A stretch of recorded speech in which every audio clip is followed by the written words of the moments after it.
jẹ́ á ṣàgbéyẹ̀wò ohun tó fẹ́ ṣẹlẹ̀ sí gbogbo ìràwọ̀ pátá lónìí tí ń ṣe ọjọ́ Sunday June 14 ọdún 2026 tá wà nínú ẹ̀ yìí.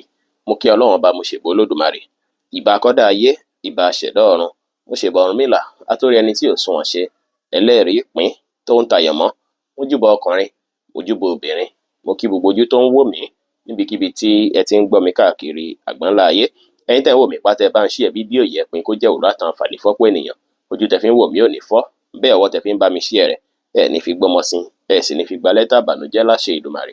Ẹ̀yin oníràwọ̀ iná tó kanra yan, Aries tàbí láàrin March 21 sí April 20. Ọjọ́ yìí ọjọ́ oríire ló jẹ́, ọjọ́ ìdùnnú, ọjọ́ ayọ̀ ló jẹ́ pẹ̀lú. Ọjọ́ ìjọ tó ṣe pé ó lákìtìyàn kan tẹ́ máa ṣe lówùúrọ̀ kùtù fẹ́ni tó jẹ́ bí ẹ̀gbọ́n àbábúrò yín tàbí ẹni tó súnmọ́ yín pẹ́kípẹ́kí kan. Ẹ máa ṣàkìtìyàn fẹ́ni tó ṣe pé ní máa appreciate ẹ̀. Ọjọ́ tòní ọjọ́ tó dára ló jẹ́, tó ṣe pé ìjíròrò ó máa wáyé láàárín ẹ̀yin àti àwọn èèyàn rẹpẹtẹ. Ó wá dára kí ẹ pa àwọn nǹkan yín mọ́ láṣìírí, àwọn nǹkan tó dàbí plan yẹn pamọ́ láṣìírí. Ọ̀nà tẹ́ ń gbé gbà tí nǹkan fi ń gúnrégé, ẹ má sọ fẹ́ni kankan lọ́jọ́ tòní. Bó tilẹ̀ jẹ́ pé ìfọ̀rọ̀wérọ̀ tó fẹ́ wáyé láàárín ẹ̀yin àtàwọn èèyàn yìí, ó ṣeéṣe kí ó bíire, ó ṣeéṣe kó bírànwọ́. Ẹ̀yin tẹ́ ń ṣiṣẹ́ tó jọ mọ́ ọ̀rọ̀ sísọ, ó ṣeéṣe kẹ́ ẹ ráǹfààní jẹ dáadáa lọ́jọ́ ti tòní. Ọjọ́ ìjọ tó ṣe pé ìbáṣepọ̀ ẹ̀yin ẹ̀gbọ́n, àbúrò àtàwọn alásùnmọ̀ yín, ìbáṣepọ̀ yín máa wọnú ara dáadáa, á súnmọ́ra pẹ́kípẹ́kí dáadáa.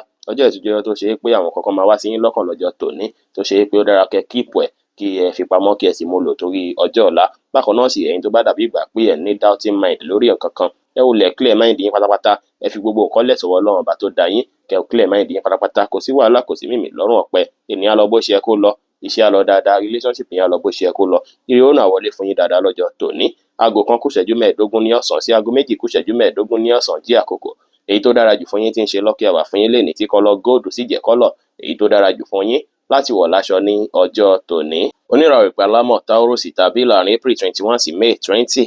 Ọjọ́ yìí ọjọ́ tó dára ló jẹ́ o, ọjọ́ ìdùnnú, ọjọ́ ayọ̀ báyìí ló jẹ́. Ọjọ́ tó ṣe pé ọ̀pọ̀lọpọ̀ yín ẹ máa ní àwọn promise kankan látọ̀dọ̀ àwọn èèyàn tó súnmọ́ yín látara kìtìyàn tẹ́ tí ń ṣe látijọ́ mẹ́ta. Ó ṣeéṣe kí promise yìí, ó ṣeéṣe kí ó bíire, ó ṣeéṣe kó bí owó fún yín láìpẹ́ láì jìnà. Ọ̀pọ̀lọpọ̀ yín promise lẹ máa gbà lénìí, tó bá dọ̀la wá gba nǹkan báyìí, tó bá dọ̀túnla nǹkan báyìí máa wọlé. Bí promise nǹkan tuntun ó ṣeéṣe kí ẹ fẹ́ máa kẹ́fìn ẹ̀ lásìkò yìí, tàbí kẹ́yìn fúnra lára yín gan kára yín máa yá gágá kalẹ̀, kí ni yín máa dùn kalẹ̀ bí ìgbà pé nǹkan máa tó lọ dáadáa, nǹkan á tó ṣẹ́pẹ́rẹ́, ayé mi á tó dára, tó nítumọ̀. Àwọn nǹkan tí ẹ fẹ́ fowó ṣe látijọ́ mẹ́ta tó dàbí ìgbà pé ó hábà kan tí ẹ tètè rí ṣe. Àsìkò ìjásìkò tó ṣe pé ẹ máa ní hope fún nǹkan náà, tó sì ṣeéṣe kí ẹ padà rí nǹkan náà ṣe ní àìpẹ́ ọjọ́. Ọjọ́ tó dára lọ́jọ́ tòní jẹ́ ní gbogbo ọ̀nà. Tẹ́ bá lọ ibiṣẹ́, tẹ́ pamọ́ṣẹ́, tẹ́ bá wà nílé, ẹ bá àwọn èèyàn ṣe, kí ẹ múra dáadáa, kí ẹ dùn rí lójú, kí rẹ̀pọ̀ tó wọnú ara kó lè wáyé láàárín ẹ̀yin àti àwọn tó súnmọ́ yín pẹ́kípẹ́kí. Ire á wọlé lọ́jọ́ tòní tẹ́ bá lọ síbi iṣẹ́. Ìbáṣepọ̀ ẹ̀yin àti olólùfẹ́ yín náà dánmọ́rán dáadáa lọ́jọ́ tòní. Aago 3 kù ìṣẹ́jú 10 sí aago 4 kù ìṣẹ́jú 10 jẹ́ àkókò. Èyí tó dára jù fún yín tí ń ṣe lucky hour fún yín lénìí. Kọ́lọ̀ brown wá jẹ́ kọ́lọ̀ èyí tó dára jù fún yín láti wọ̀ láṣọ ní ọjọ́ tòní. Oníràwọ̀ afẹ́fẹ́ aláwọ̀dà Gemini tàbí láàrin May 21 sí June 21. Ọjọ́ yìí ọjọ́ ayọ̀ ló jẹ́, ọjọ́ tó ṣe pọ̀pọ̀lọpọ̀ yín lọ́jọ́ tòní. Nǹkan tẹ́ máa fálẹ̀mọ́ náà ní báyìí ṣe fẹ́ dá, bọ́kàn yín ṣe fẹ́ balẹ̀, ọ̀rọ̀ ara yín báyìí lẹ́ máa rò lọ́tùn lósì, ara yín báyìí lẹ́ kàkùn ju nǹkan kí nǹkan lọ. Ọjọ́ tòní jẹ́ tó ṣe pé ẹ máa evaluate ara yín, ẹ máa gbéra yín gẹ́gẹ́, ẹ máa ṣèṣe pé jẹ́ ti ẹ ṣàìwòye sí nípa ìgbésí ayé mi. Jẹ́ ibi tí mo ti ń bàbọ̀, jẹ́ ibi tí mo dé dúró, jẹ́ bó ṣe lè improve ara mi lórí ohunkóhun. Àsìkò yìí dára púpọ̀ láti fi ṣe bẹ́ẹ̀. Ẹ ronú jinlẹ̀ nípa ìgbésí ayé yín gangan, ọ̀nà tẹ́ fẹ́ gbà wá ìdàgbàsókè fúnra yín. Ẹ ṣe nǹkan tó tẹ́ yín lọ́rùn lọ́jọ́ tòní, ṣùgbọ́n kò sí bẹ́ẹ̀ wá fẹ́ ṣe nǹkan tó tẹ́ yín lọ́rùn tó. Ẹ má ṣe nǹkan tó máa pa ẹran làkejì lára rárá. Ẹ má ṣe nǹkan tó máa mú kí inú bí ọmọ làkejì tàbí kí ọkàn ọmọ làkejì bàjẹ́ lọ́jọ́ tòní. Ẹ dùn ara yín nínú, ẹ tẹ́ra yín lọ́rùn dáadáa lọ́jọ́ tòní. Ẹ gbé ara yín gẹ́gẹ́, ẹ wá free ara yín lọ́jọ́ tòní. Kò sí mímì lọ́rùn ọ̀pẹ.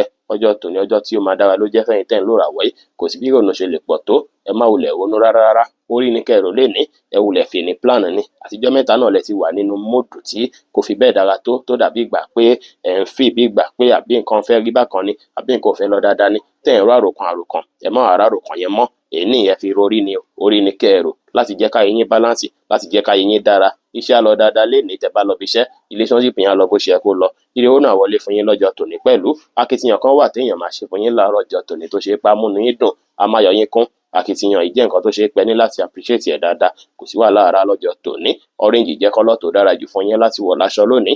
Aago 7 kù ogún ìṣẹ́jú láàárọ̀ sí aago 8 kọjá ọgbọ̀n ìṣẹ́jú láàárọ̀ jí àkókò. Èyí tó dára jù fún yín tí ń ṣe lucky hour fún yín lénìí. Oníràwọ̀ omi agbára Cancer tàbí láàrin June 22 sí July 22. Ọjọ́ yìí ọjọ́ oríire ló jẹ́, ọjọ́ ayọ̀ ló jẹ́ pẹ̀lú. Bó tilẹ̀ jẹ́ pọ̀pọ̀lọpọ̀ yín bí ìgbà pé kí ẹ sin Ọlọ́run, bí ìgbà pé kẹ́ ṣe prayer, bí ìgbà pé kí ẹ dá wà lẹ́yìn nìkan lá máa rí. Ó dára kẹ́ ṣe bẹ́ẹ̀. ẹ wá àkókò láti ṣe prayer pàápàá lákòókò lọ́kì àwa yín tí ń ṣe aago 7 kọjá 30 ìṣẹ́jú ní àárọ̀ sí aago 11 kù ìṣẹ́jú 15 láàárọ̀. Àkókò náà béèrè nǹkan tẹ́ ẹ̀ ń fẹ́ lọ́wọ́ Ọlọ́run Ọba tó dá yín. Àsìkò yìí àsìkò tí ẹ ní láti rí dájú pé ẹ fẹnu béèrè oore ló jẹ́. Ẹ má bọ ẹnu rárá. Ọjọ́ tòní ẹ jìnnà sí ń pa nǹkan ra mẹ́nikẹ́ni. Ẹ jìnnà sí ń pé à ń lọ sí patí, à ń pariwo, à ń lọ síbi táriwo bá pọ̀ sí. Ẹ jìnnà sí lọ́jọ́ tòní. Tọwọ́jọ́ tòní á dàbí ìgbà pé kí ẹ isolate ara yín ni. Ó sì dára kí ẹ ṣe bẹ́ẹ̀. Ẹ ṣe bẹ́ẹ̀ dáadáa lọ́jọ́ tòní. Kẹ́ súnmọ́ Ọlọ́run, kẹ́ ṣe dáadáa. Ẹ ṣiṣẹ́ dáadáa lọ́jọ́ tòní. Ẹ ran àwọn èèyàn tẹ́ bá nípá láti ràn lọ́wọ́ lọ́jọ́ tòní. Ó ṣeé ṣe kí ẹ rí èrè jẹ látara eléyìí. Ọ̀pọ̀lọpọ̀ yín náà sì ó ṣeé ṣe kí ẹ wà moody bákan, kí ẹ máa ní mood swing bákan, kí ẹ máa fẹ́ kókó ìrònú àròkàn lórí ọ̀rọ̀ gbèsè ayé yín. Gbogbo ìrònú tẹ́ bá rò pátápátá ẹ má jẹ́ kó pọ̀ ju bó ṣe yẹ lọ, kó má bàa jẹ́ kí ẹ wà down, kó má jẹ́ kí ẹ wà depressed ju bó ṣe yẹ lọ. Ẹ free mind yín. Ẹ rí dájú pé wà pẹ̀lú àwọn ọmọdé. Èyí lè bí kí ara yín yá gágá, kí inú yín sì tún dùn pẹ̀lú. Ọjọ́ ìjọ tó ṣe pé ní láti fi jìn fọ́lọ́run Ọba. Ẹ ṣe dáadáa. Gbogbo dáadáa tẹ́ bá ṣe lénìí ó ṣeé ṣe kẹ́ rí ìwọ́dù ẹ̀ láìpẹ́ láì jìnnà. Ìrí àwọlé fún yín lọ́jọ́ tòní. Fẹ̀yìntì ẹ bá lọ síbi iṣẹ́ á lọ bó ṣe kó lọ, relationship yẹn á lọ dáadáa. Bí ìjìjẹ́ kọ́lọ́ tó dára jù fún yín láti wọ̀ láṣọ lónìí. Aago 7 kọjá 30 ìṣẹ́jú ní àárọ̀ sí aago 11 kù ìṣẹ́jú 15 láàárọ̀ jí àkókò. Èyí tó dára jù fún yín tí ń ṣe lọ́kì àwà fún yín lénìí. Oníràwọ̀ iná tó gbóná rìrì Leo tàbí láàrin July 23 sí August 22. Ọjọ́ yìí ọjọ́ ìdùnnú ló jẹ́. Ọjọ́ tó ṣe é pé àwọn tí ó rọ̀gbà yín ká wọ́n á fẹ́ bá yín ṣe lọ́jọ́ tòní. Àwọn ọ̀rẹ́ á fẹ́ bá yín ṣe, ẹ̀yin náà á fẹ́ bá wọn ṣe lọ́jọ́ tòní. Èyí ní ìṣọjọ́ tó ṣe é pé ẹ fẹ́ dá wà lẹ́yìn nìkan. Ẹ máa fẹ́ kọ̀wọ́ pọ̀. Ẹ máa fẹ́ wà pẹ̀lú àwọn èèyàn. Ó dára kẹ́ la ọkọ̀ àti ìgbà pẹ̀lú àwọn ọ̀rẹ́, pẹ̀lú àwọn alásùnmọ́ dáadáa lọ́jọ́ tòní. Èyí ní ìṣọjọ́ tó ṣe é pé ẹ ní láti kárí bọnú rárá. Ẹ lè bá àwọn ọ̀rẹ́ ṣe, ẹ lè bá àwọn èèyàn ṣe lọ́jọ́ tòní. Èyí tó kọjá jù lásìkò táwa yìí gangan ni pé secret yín ẹ má sọ fẹ́nikẹ́ni. Ẹ lè jọ rẹ́rìn, ẹ lè play game, ẹ lè ṣe sports papọ̀, ẹ lè ṣe kọ́kínkọ́ papọ̀ lọ́jọ́ tòní. Kódà ẹ lè jọ rìn jáde papọ̀, ẹ lè jọ lọ sọ́jà papọ̀, kò sí wàhálà, kò sí ìdààmú. Ìbáṣepọ̀ yín á dán mọ́rán dáadáa lénìí. Ẹ̀yin tẹ́ bá ń ṣiṣẹ́ tó jọmọ́ teamwork, Ọlọ́run á gbógo fún yín lọ́jọ́ tòní o. Ẹ máa ṣàṣeyọrí lọ́jọ́ tòní. Ẹ máa rí iṣẹ́ láyé iṣẹ́ lọ́jọ́ tòní. Bẹ́ẹ̀ sì ni iye owó náà lè wọlé fún yín lọ́jọ́ tòní pẹ̀lú. Bákan náà sì rí ọ̀pọ̀lọpọ̀ yín ó ṣeé ṣe lásìkò yìí kí ẹ máa fẹ́ máa ṣe àṣàyàn nípa ó dà yín pọ̀ ọ̀rẹ́ yìí, ó dà yín pé ó fẹ́ máa hùwà bákan sí mi, ó dà yín pé mi ní fẹ́ bá ṣe mọ́, ó dà yín gbà pé màá mọ nǹkan tí mo fẹ́ ṣe lórí ẹ̀, tàbí kẹ̀kẹ́ ẹ máa kẹ́fín bí ìgbà pé èèyàn tuntun kan fẹ́ wọnú ìgbésí ayé yín tó sì jẹ́ pé irú nǹkan bẹ́ẹ̀ máa wáyé, tàbí kán fẹ́ fi nǹkan kan lọ̀ yín bóyá bí group kan àbí bí association kan ní àsìkò yìí tó ṣeé ṣe kí association náà kí ó padà fìdí múlẹ̀ kẹ́ padà fẹ́ gbà wọlé ní àìpẹ́ láì jìnnà. Ìrí àwọlé lọ́jọ́ tòní fẹ́yìn tẹ́ bá lọ bíṣẹ́, bá ṣe pé ẹ̀yin àti olólùfẹ́ yín á dùn alárinrin. Bẹ́ẹ̀ sì ni iṣẹ́ á lọ dáadáa fẹ́yìn tẹ́ bá lọ bíṣẹ́ pẹ̀lú. Grey jẹ́ kọ́lọ́ tó dára jù fún yín láti wọ̀ láṣọ lónìí. Aago 11 kù ìṣẹ́jú 15 ní àárọ̀ sí aago 1 ní ọ̀sán jí àkókò. Èyí tó dára jù fún yín tí ń ṣe lọ́kì àwà fún yín lénìí. Oníràwọ̀ ìpẹ̀ funfun Virgo tàbí láàrin August 23 sí September 22. Ọjọ́ yìí ọjọ́ ìdùnnú ló jẹ́, ọjọ́ ayọ̀ ló jẹ́. Láàyè iṣẹ́ báyìí ẹ máa fẹ́ busy díẹ̀ láàyè iṣẹ́. Ẹ máa fẹ́ busy, ẹ máa fẹ́ máa ṣàwọn àtúnṣe kan níbi iṣẹ́ lọ́jọ́ ti tòní, tàbí kó ṣe é pé àwọn kankan wà tó ṣe é pé ẹ ti fi lọ́lọ́run lọ́wọ́ pé wò mo gba kámúlé kínní lórí tó ṣe é pé ní ààyè iṣẹ́ yín lórí iṣẹ́ yín ni eléyìí ti fẹ́ wáyé. Ẹ̀yin tẹ́ bá sì wà nílé náà, ìrònú iṣẹ́ ló máa wà lọ́kàn yín bí ìgbà pé báwo mo fẹ́ gbé ọ̀rọ̀ mi gbà, ọ̀nà mo fẹ́ gbé gbà. Àwọn kankan wà tí máa ṣe lọ́sẹ̀ yìí, bóyá kí n try kíní, bóyá kí n gbé ìgbésẹ̀, bóyá tún jẹ́ kí iṣẹ́ mi lọ dáadáa, bóyá tún jẹ́ kí n tún mọṣẹ́ ìgan dáadáa. Ó ṣeé ṣe kí àwọn nǹkan bẹ́ẹ̀ kó fẹ́ wáyé ní ọjọ́ ti tòní. Ọ̀rọ̀ iṣẹ́ báyìí ló máa wà ní ọkàn yín lọ́jọ́ ti tòní. Ó sì ṣeé ṣe kẹ́lòmíì busy ní ibi iṣẹ́ lọ́jọ́ ti tòní. Ọjọ́ tòní ọjọ́ tó ṣe é pé ẹ ní láti ṣe nǹkan pẹ̀lú bí ọkàn yín bá ṣe ń direct yín ni. Nǹkan tó bá ń direct yín nínú ọkàn ní ti dáadáa òun ni kẹ́ tẹ̀lé. Ṣùgbọ́n ìtẹ́ bá rò pé bóyá èròǹgbà tí ó tọ́, ẹ rí dájú pé ẹ rí búkú ẹ̀ ní kíákíá. Iṣẹ́ á lọ dáadáa lénìí, relationship yín á lọ dáadáa. Owó náà wọlé fún yín lénìí. Brown jẹ́ kọ́lọ́ tó dára jù fún yín láti wọ̀ láṣọ lónìí. Aago 1 ní ọ̀sán sí aago 3 kọjá ìṣẹ́jú 15 ní ọ̀sán jí àkókò. Èyí tó dára jù fún yín tí ń ṣe lọ́kì àwà fún yín lénìí. Oníràwọ̀ afẹ́fẹ́ márìmí fín Libra tàbí láàrin September 23 sí October 22. Ọjọ́ ìdùnnú ọjọ́ ayọ̀ lọ́jọ́ yìí jẹ́. Ọjọ́ tó ṣe é pọ̀pọ̀lọpọ̀ yín ọkàn yín máa wà lọ́nà jíjìn bí ìgbà pé èèyàn kan tí ó jẹ́ ẹni tó súnmọ́ yín pẹ́pẹ́ kí tọ́nù ẹ̀ jìn sí yín. Ó ṣeé ṣe kẹ́ fẹ́ máa wo situation lọ́jọ́ tòní, àbí kó ṣe yín bí ìgbà bí kẹ́ tiẹ̀ pé kẹ́ gbóhùn ẹ̀. Bẹ́ẹ̀ sì lọ́pọ̀lọpọ̀ míì nínú yóò ṣeé ṣe kí àwọn èèyàn pè yín láti ilẹ̀ òkèèrè lórí situation kan lọ́jọ́ ti tòní tó ṣe é pé ó máa fẹ́ nídìí pé ẹ fẹ́ nawọ́ sí àbí fẹ́ fún wọn lámọ̀ràn, àbí kó ṣe é pé eré máa wọlé fún yín láti ibẹ̀ náà lọ́jọ́ ti tòní. Nǹkan tó jà bí nǹkan ọ̀nà jíjìn ó máa wáyé fún yín lọ́jọ́ tòní. Ọ̀pọ̀lọpọ̀ yín náà sì rí ó ṣeé ṣe kẹ́ déédéé come across sí àwọn advice kan látọ̀dọ̀ àwọn èèyàn tí ó lóye jù yín lọ, tó lọ́gbọ́n jù yín lọ, tó ṣe é pé advice yìí máa ràn yín lọ́wọ́. Bẹ́ẹ̀ sì ni ẹ lè wá ìmọ̀ lọ́jọ́ tòní. Èyí dára láti fi wá ìmọ̀ ìjìnlẹ̀ èyí tẹ́ tí ń fẹ́ wá látijọ́ mẹ́ta.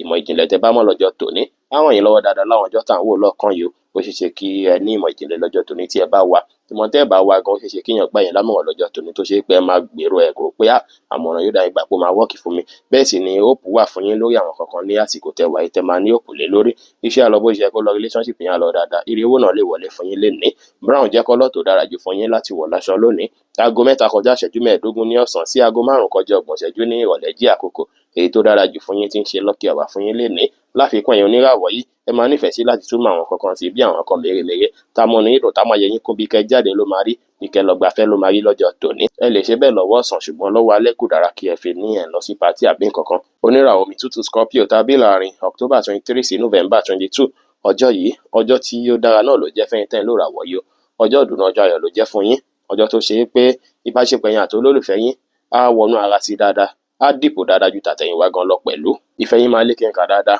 ọjọ́ ìtújọ́ tó ṣe é pé ẹni láti kíyèsára ẹ gbọ́dọ̀ lẹ́ fi dàn kankan pọ̀ pẹ̀lú yàn rárá opportunity lè wáyé bí ìgbà pé lábájá jájọ ṣe nǹkan ìpapọ̀ lábájá wá dá sí kínní lábájá wá kówó sí kínní wá kówó lé nǹkan yìí lórí ẹ má fàyè gbà rárá lọ́jọ́ tòní o kẹ má lọ sanwó nù kẹ má lọ dáwó sígbó èyí ò dára láti fi partner pẹ̀lú ẹnikẹ́ni rárá o èyí ò dára kẹ kíyèsára ẹ fọgbọ́n ṣe lọ́jọ́ tòní láwùjọ àwọn èèyàn ẹ hùwà pẹ̀lẹ́ ẹ hùwà ìrẹ̀lẹ̀ ọ̀pọ̀lọpọ̀ yín èròǹgbà tí ó tọ́ lè fẹ́ máa sọ sí yín lọ́kàn lọ́tún lọ́sì ẹ pè búùkù ẹ pátápátá ẹ rí dájú pé ẹ fàyè gba àwọn èròǹgbà rere nínú ọkàn yín lórí situation èyíkéyìí ẹ má èròǹgbà tí ó tọ́ ẹ sì má finú tọ̀yàn ju bó ṣe yẹ lọ lọ́jọ́ tòní pẹ̀lú ẹ ṣe dáadáa sáwọn èèyàn lénìí ẹ ní ìrẹ̀lẹ̀ kí ẹ bá wọn ṣe pẹ̀lú ìfẹ́ lọ́jọ́ tòní káwọn náà lè bá yín ṣe dáadáa lọ́jọ́ tòní ó ṣeé ṣe káǹfààní tẹ́ ẹ ti ẹ̀rọ kan rárá kó wọlé fún yín lọ́jọ́ tí tòní pàápàá yín tẹ́ ń ṣiṣẹ́ tó jọmọ́ iṣẹ́ ọpọlọ ó ṣeé ṣe káǹfààní tẹ́ ẹ̀rọ kan wọlé fún yín lọ́jọ́ tòní tó sì máa ràn yín lọ́wọ́ dáadáa tàbí àǹfààní tẹ́ ẹ tiẹ̀ ṣiṣẹ́ fún rárá iṣẹ́ á lọ dáadáa lé ní relationship yín á lọ bó ṣe yẹ kó lọ iye owó náà máa wọlé fún yín lénìí red jẹ́ kọ́lọ́ tó dára jù fún yín láti wọ̀ láṣọ lónìí aago 5 kọjá 30 ìṣẹ́jú ní ìrọ̀lẹ́ sí aago 7 kọjá ìṣẹ́jú 7 ní àṣálẹ́ jí àkókò